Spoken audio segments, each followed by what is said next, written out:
it's Guido coming at you with the Tactics Talk. Welcome back, guys. Thanks for tuning in. Today we are on Fjords, and we're going to talk about the game you have versus the game you want, and how to recognize a little bit of recognition of opportunity, and sometimes you just have to go with what's happening.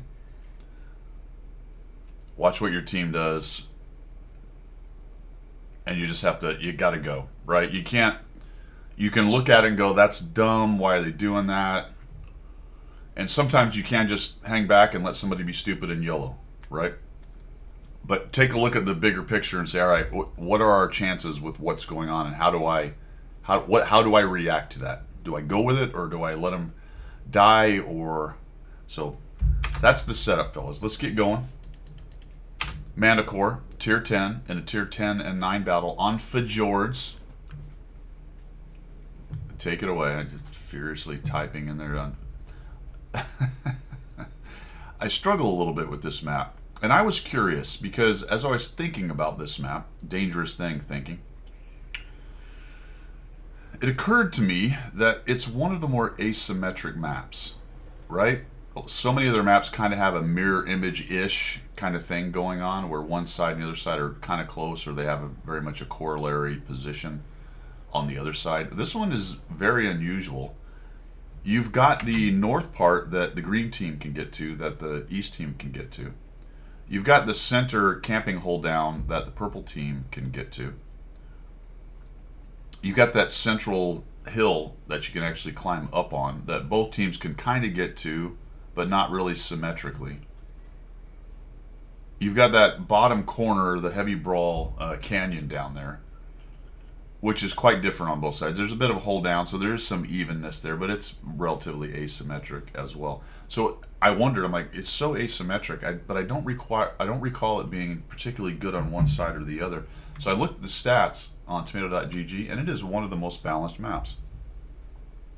That surprised me. 49.58 for the east, and 49.52 for the west. Now that's on NA.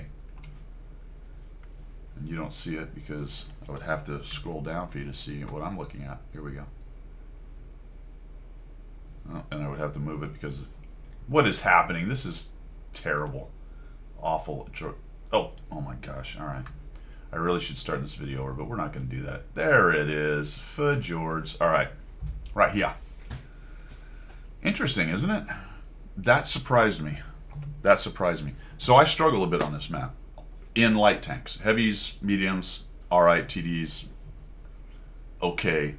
But for light tanks, you kind of have this center road, and it's pretty easily counterable by the enemy light tanks. In fact, it's very dangerous. It's very dangerous, especially for the east spawn to kind of come up here. There's a couple rocks along here, but if you get spotted, you're in trouble, because the other light tank has a better position up there. It's more protected. He can be shot in the back if he backs up too much. But this is about it. Or you can rush the little hill thing there. That's it. Those are really your only major light tank plays. You could go up in the north from our spawn and try to spot down there on people being silly, but it's hard to get close enough to really light guys unless they're driving out in the open for some weird reason or shooting. So it's a map I struggle with. So I go to the middle here usually, and I try to figure out if I can't get someone spotted. The other problem with spotting people from the middle here is there's so few shots. The Conway, kind of where you can see him there, is sort of headed towards the spot, like in this area here-ish or so, like right in this area right here. Some shots into that, but I can get up here and light all kinds of people back here, and right now there's nothing that can happen. They could be crossing here, but I don't have any shooters. There's no way to get an angle until they get all the way up the hill. Like I said, I struggle. This is kind of my opening move usually in this general area. There you go. So I got a light. Great. Nobody can shoot it. Maybe the artillery is ready potentially. All right, I see that guy. Hey, can anyone shoot it? No, of course not. There's nobody ready. The Conway's trying to get there, but he's just not ready. And that is what I'm talking about, fellas, right there. That is exactly what I'm talking about. I'm like, well, I'm probably dead, but let's just drive out in the open and try to get away. There is a little lip right there, so you can protect yourself from the guy sitting back in the row of bushes and trees there. I kind of expected to get shot from the left where the TS-60 is, and let's just go right back in, guys. We got to try to sneak in here and see if we can't counter this Manicore, because I don't want him living in this spot. So move forward here and see if we can see him. The T-49's done something silly and moved up. And then I haven't talked about it yet, but look at the mini-map and see what is occurring. We have a platoon of 277s. Those are our heavies at tier 10. We have some other various heavies. You can see the guys are headed down to the brawl. I don't know why our RU-251 is down there. He is. Like I said, sometimes you just have to go with what the team's doing. I sort of noticed initially the guys that were headed up to the north, and I was looking at it going, well, I'm not jazzed about the Centurion, Cobra, and 277s. The Centurion I can see. The Cobra and the 277s, are they just going to go up there and sit and try to snipe? So I guess I'll try to get lights for them. Like, I wasn't jazzed because I feel like the South is now in big trouble because our power went up to the north. But also notice that the enemy team has autoloader heavies. Those are not the best heavies for the brawl down there. So it wouldn't take a whole lot, I don't think, provided they don't push and just maul everything and push right through. But as you can see developing, we actually have a push going on. So this whole thing, this was a really interesting setup.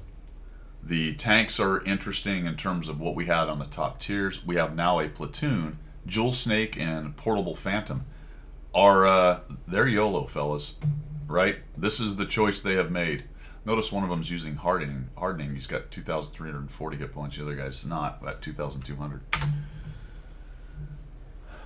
So I just figure, well, they're pushing. I'm trying to sneak up here to find this Manicore. The Centurion follows them. They get in there. They're mauling the TNH. Got our Centurion, unfortunately. There he is. Don't get a shot. I'm going to hide behind these rocks, and I'm just going to support the YOLO. Flushed out the Manicore, which is very helpful. The 277s have gone around the corner right there. The Cobra can't really push, being an autoloader kind of guy. Let's try to put a shot on him. Of course. Of course. And I'm like, well, shit, what do? I kind of look at what's left. From what I know about the map, let's just support him. I know the TL7's over there. He killed one of the guys. I know the Manicore and the Udez are in there. Let's just try to get this Manicore here. Oh, not quite enough. Please, 4005, don't kill me. 277s are pushing them. Let's disappear. We'll go get this Leopard PTA. Nope, never mind. He's dead. Nice. Armor not hit. That's the second one. Nice. 1,000 damage. So this is not a game where we're going to absolutely crank out damage, right? Every time there's a 4005, I will get nuked in my Manicore. If I am in a game in Manicore and there's a 4005, I will get nuked. But there you go, fellas. I mean, it's just it is what it is, which is a really stupid saying, but it actually applies right here. The 277s went up. They made it happen, right? They're a platoon. They probably said, you know what? Let's have some fun. We're just going to YOLO up and push down and just crush their campers. The good news for us is that their auto-loading heavies did poorly. I guess the T-57's actually been camping most of the time, so that didn't help their team at all. And our south push, which I thought was kind of looking weak based on not having the 277s or the Centurion, ate them up down the south. So this is a massacre in every direction. But what I'm saying here is, if you get a situation where someone's YOLOing like this, you got your decision to make. Either you let them go die. If it's a single person, sometimes that's the best plan, right? Don't support a YOLO where you just know the guy's going to get massacred, right? But when you have a platoon, it's your two top tier heavies, and they start becoming effective on the YOLO, where you got to get in there and support them as best you can. I don't think what I did made a whole huge bunch of difference in that battle. I did flush out the other mana core and kind of get him out of there, but the 2/7/7s weren't worrying about him too much. They were just pushing in. But with the Cobra and the Standard up here, we did manage to kind of sweep any of their guys that might have been bushed up trying to ambush the 2/7/7s and push them back and killed them. So that was helpful. And it would have been nice. I probably could have got a few more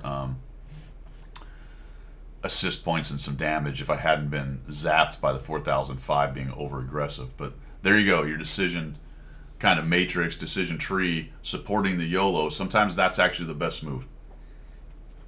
You just got to analyze it, look at the setup of the map, the setup of the teams. And as I kind of saw that start to develop, I said, well, let's go with it. This is what we got. This is the thing that's probably going to win this game, right?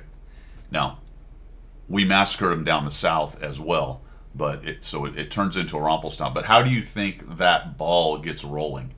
Sometimes it's those kinds of moves that the 2/7/7s did that really just start everything cascading. You start to peel back tanks that are camping or somewhere else trying to react to this crushing that's going on in the north, and then that weakens other flanks, and then they collapse, and it just becomes that ball rolling downhill. There you go, guys. Support the YOLO sometimes. That's all I've got. You have a good one. See ya.